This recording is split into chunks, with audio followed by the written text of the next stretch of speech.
From the campus of the University of Kentucky, you're listening to Behind the Blue. I'm Cody Kaiser with UK Strategic Communications.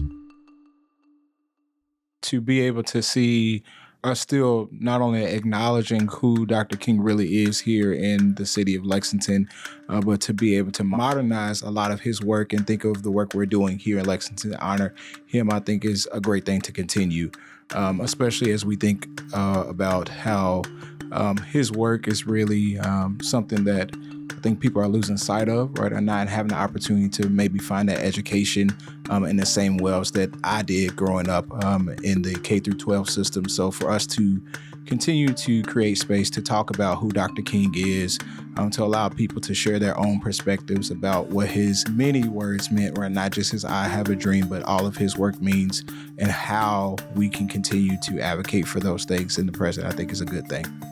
That's Ja'Mahl McDaniel, director of the University of Kentucky's Martin Luther King Jr. Center, a hub for student opportunities in academics, civic leadership, and cultural exchange.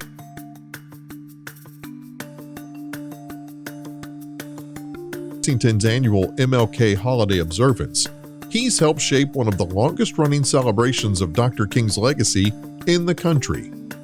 This year's event will bring the community together around the theme The Right to Live, the Right to Choose, Health, Ballots, and the Beloved Community, connecting Dr. King's work to present-day questions about public health, voting rights, and collective responsibility, and what it looks like to turn reflection into action. On this episode of Behind the Blue, McDaniel is joined by co-committee member Jay Alexander, the programming and music director for WBTF-FM in Lexington, to walk through what to expect on MLK Day in Lexington, including the Freedom March and commemorative program, and talk about why the celebration still matters, what they hope people take away from this year's keynote message, and how the day's visual storytelling helps bring history into sharper focus. Happy to have with us on Behind the Blue this week two guests instead of one, to talk about something we've talked about for several years now. We've kind of highlighted and done a preview of, and that is the Lexington MLK Holiday Observance. And we have Jay Alexander and Ja'Mahl McDaniel joining us. Thank you to both of you for coming in and taking the time to talk to us. Thanks for having us back. Absolutely. Good to see you. Yeah. It's nice to have two that we can kind of bounce some things around off of and kind of have a bit more of a round table with things. So I just kind of want to jump into this. You know, for more than 50 years, Lexington's Martin Luther King Jr. Observance Day has brought people together, and not just to remember history, but to really wrestle with the work that lies ahead. So I kind of want to set the scene with this, talking about, you know, this being one of the longest running observances in the country. Let's kind of ground the listener for people who may be new to Lexington's MLK Holiday Observance. Share a little bit about its history, and let's talk a little bit about why it continues to matter more than 50 years later. This started out as a small gathering on campus. This is before the holiday even came around. It started as a small gathering right on campus and grew to what it is today. And yes, it's very important, just like it was back then. Ja'Mahl? Yeah, I would agree. I think to be able to see us still not only acknowledging who Dr. King really is here in the city of Lexington, but to be able to modernize a lot of his work and think of the work we're doing here in Lexington to honor him, I think is a great thing to continue, especially as we think about how his work is really something that I think people are losing sight of, right, and not having the opportunity to maybe find that education in the same wells that I did growing up in the K through 12 system. So for us to continue to create space to talk about who Dr. King is, to allow people to share their own perspectives about what his many words meant, right, not just his I have a dream, but all of his work means, and how we can continue to advocate for those things in the present, I think is a good thing. I think about the kind of the legacy of this. You know, the observance began in 1973. This is well before any federal holiday was kind of in the works. Lexington was really ahead of the curve on this, weren't they? And I mean, from a personal standpoint, I know it means a lot, but as far as like kind of a legacy and what it means to the Lexington community to be kind of at the forefront of this and still continuing to be a part of this and a leader with this, what does that mean to either of you? To me, it's the value of what Dr. King tried to instill in all of us to work toward that dream. We still have a long way to go. Looking at the current climate that we're in, it feels like we have 3 steps ahead and 2 steps back, but we still have to be fighting toward that goal. And that's what the value of this holiday is to remind all of us that's what it's about. Has the meaning of this observance shifted over time, or maybe has our perspective on it grown and changed? Like how has time kind of changed our approach or our observation of this? Some folks want to take clips of speeches. Now, remember when Dr. King started, he was demonized. People did not like what he said. They didn't agree with what he said, and they called him a communist. They'll pick out little snippets of speeches now to try to justify what it is, but Dr. King's message and what he stood and lived his life is on values of what each of us are as humans.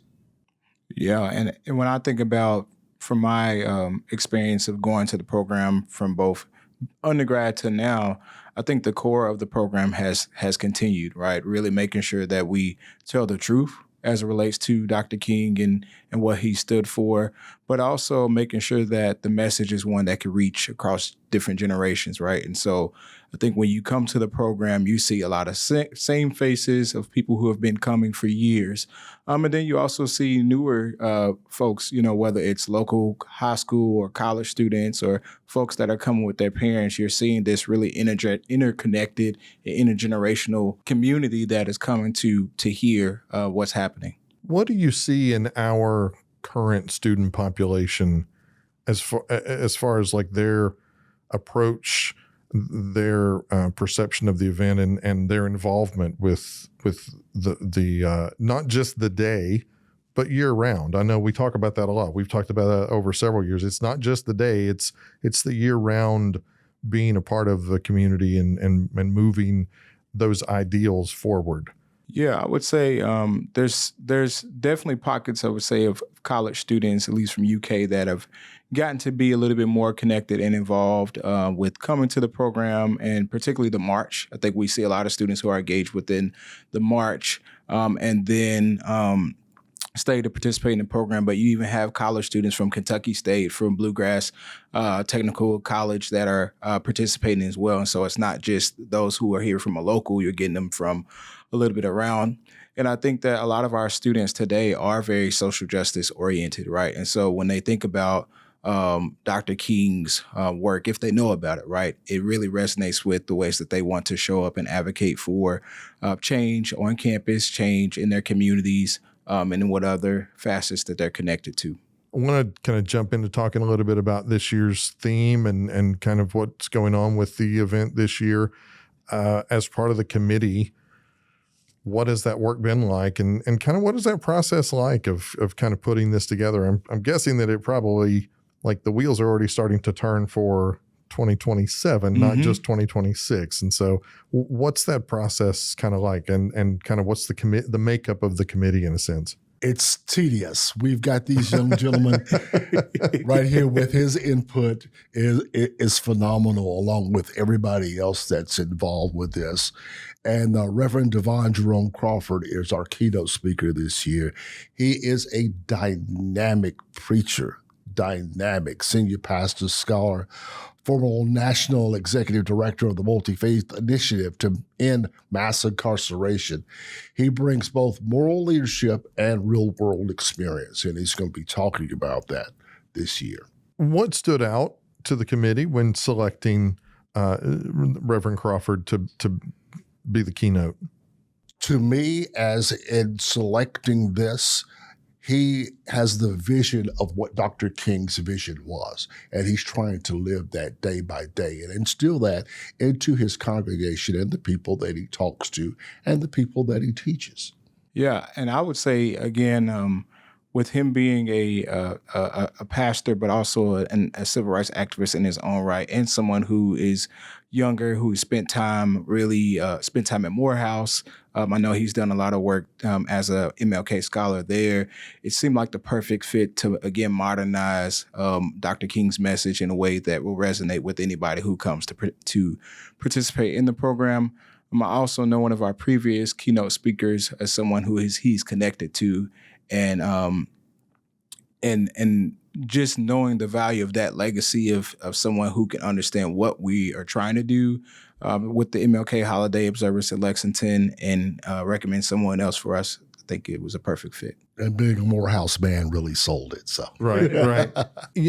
Looking at kind of the theme connecting kind of public health and voting rights and Dr. King's vision of the beloved community, it seems like Reverend Crawford's work really would resonate with an audience, particularly a younger generation, because that seems to be, I think we're seeing that kind of play out, that our younger generations are starting to be much more aware of kind of the whole picture of kind of where our world is as far as like those types of things, public health and voting, especially considering like our young people that, living through a global pandemic, I think changes you in the way that your perception is a little different on how you view the world and kind of what's going on in the world around you in ways that maybe other generations didn't necessarily see.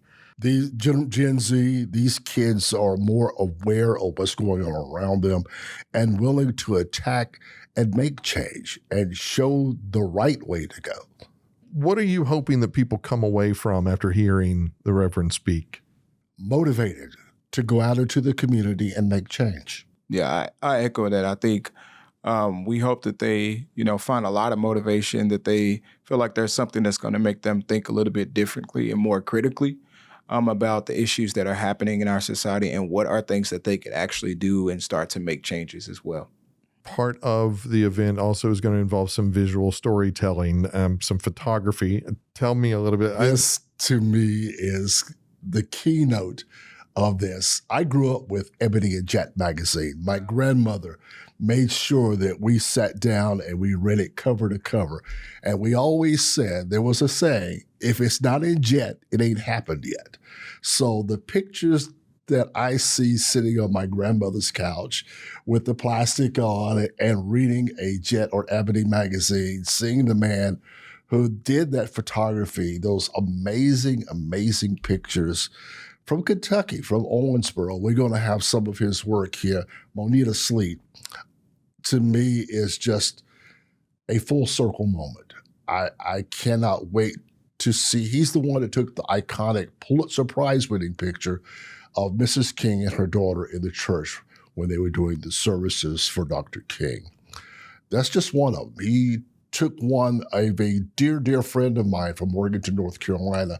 She was in the Freedom Ride. She got locked up with John Lewis and Dr. King in Alabama, and he took that picture, was on the front of Jet magazine, of Janine Fleming, an old family friend. I still have that picture of that Jet magazine at my house now, and meeting her at 90 years old today. She's still just as fry and vibrant and can talk about that day just as coherent as we are talking here today.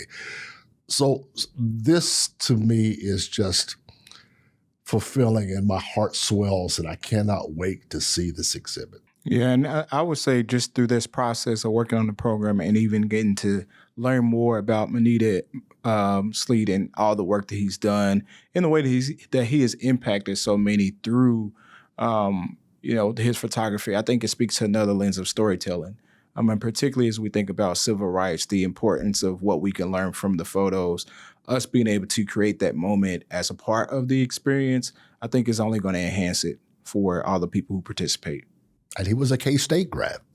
Yeah. Yeah, we learned they actually have a I think, exhibits at Kentucky State University related to his work. And I know, in addition, when we think about the program itself and its longstanding history in Lexington, there have also been local photographers who have really stepped up every single year to make sure that we are able to preserve that moment through photos. And so as much as this is also about honoring Mr. Sleet's work, it's also going to be about honoring those who are in our community who are doing the work to capture those same type of stories. I think you could say that, the power in some of Mr. Sleet's work is the ability to capture those historical moments, which can be grand, but capture the humanity in those moments as well. And that still matters in conversations today, like that type of storytelling, that type of being able to, like, the power in imagery and being able to capture that kind of communicates things speeches can't, right? Absolutely. Yeah. And even when you think about today with AI, there's just some things you just can't fabricate, right? And when you think about the raw moments that you can find in this exhibit, these are things that it's real when you see it. Just imagine when you see those pictures with him standing there with the camera witnessing history. He didn't know it at the time, but he knew it was something special. I mean, at the bridge, smelling the tear gas, witnessing the police and the dogs, witnessing that and taking pictures of that, watching that. It just gives you some kind of feeling to know that he was there. He put himself in danger to capture that moment. Yeah. I even think about how, even though I think that we are growing, people are aware, I also think there are people who are desensitized, right? And sometimes it takes to see real live photos of things that have happened in the past to remind them of what our history really is.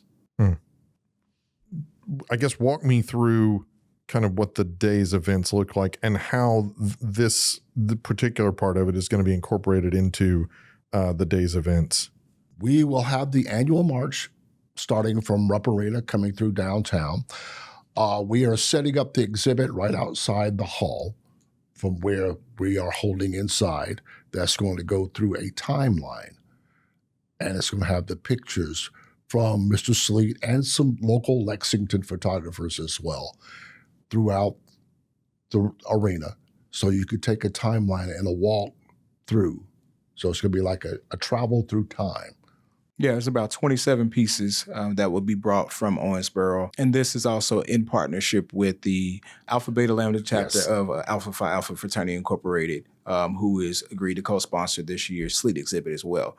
And so after the march, after the exhibit, which will be there the entire program, we'll start the program and we'll have some of our more traditional pieces where we have introduction from our MC, which will be Dr. Chrislyn Love. We will have words from the mayor. We'll have words from the governor. And then we will have a host of different performances from Jocelyn and the Sweet Compressions. We're really excited about her band and the vibes that she will bring.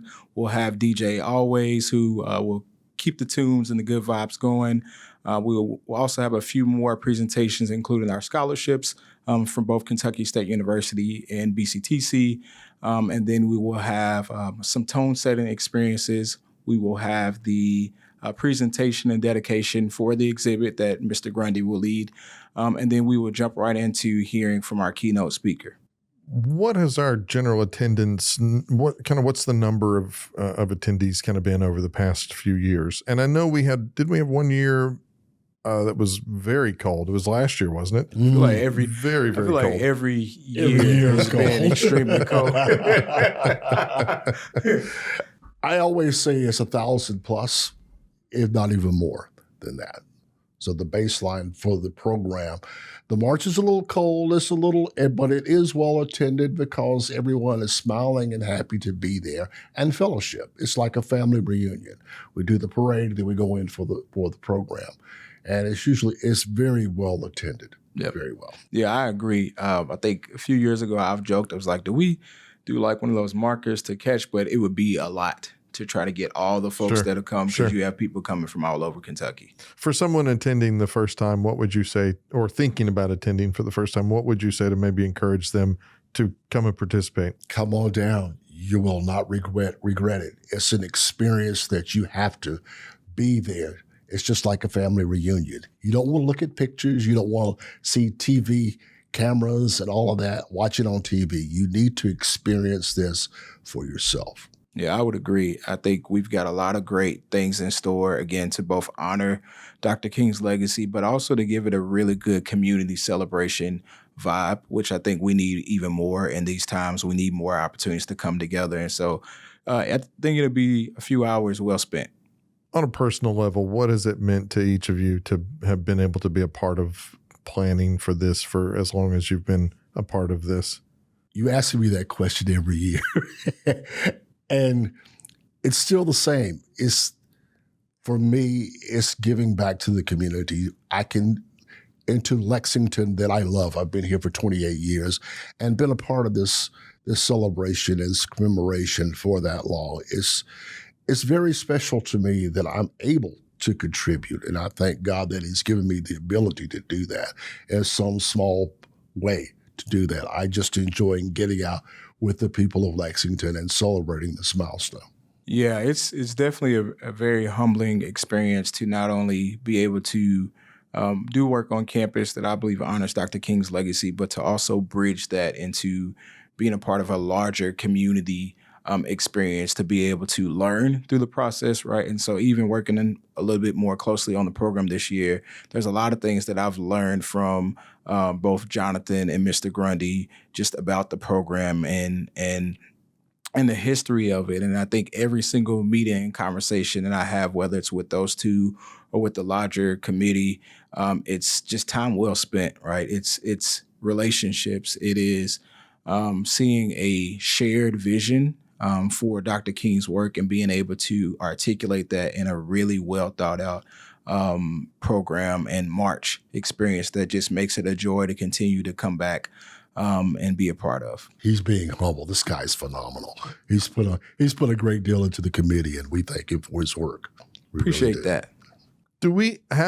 Are there people who have been, like, who's the longest continually attending? Do you know who is there somebody in the community that's been here for 25, 35, 45 years who's been attending? Do you have any idea of who may be the longest attendee? Chester Grundy. He's been with it from the beginning, from the very beginning. I was going to joke and say my aunt, but I don't know. Dr. King often spoke about service and responsibility, and I kind of want to hit back on this again. We touched on it briefly.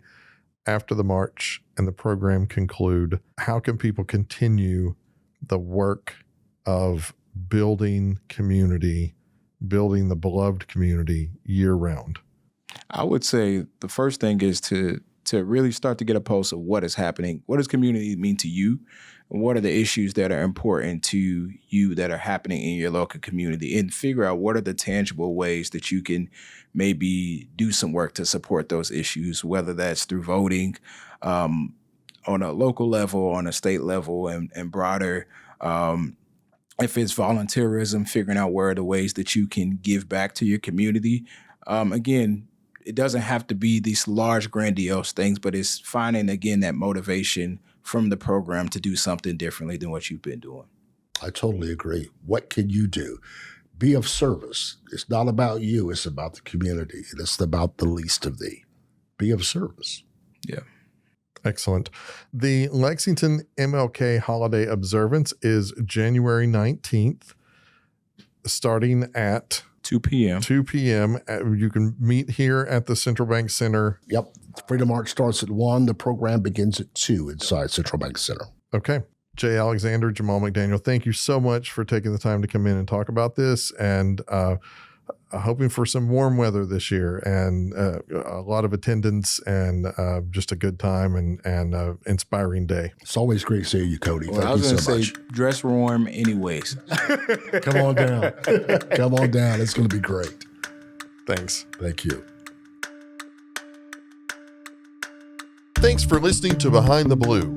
Behind the Blue is a production of the University of Kentucky.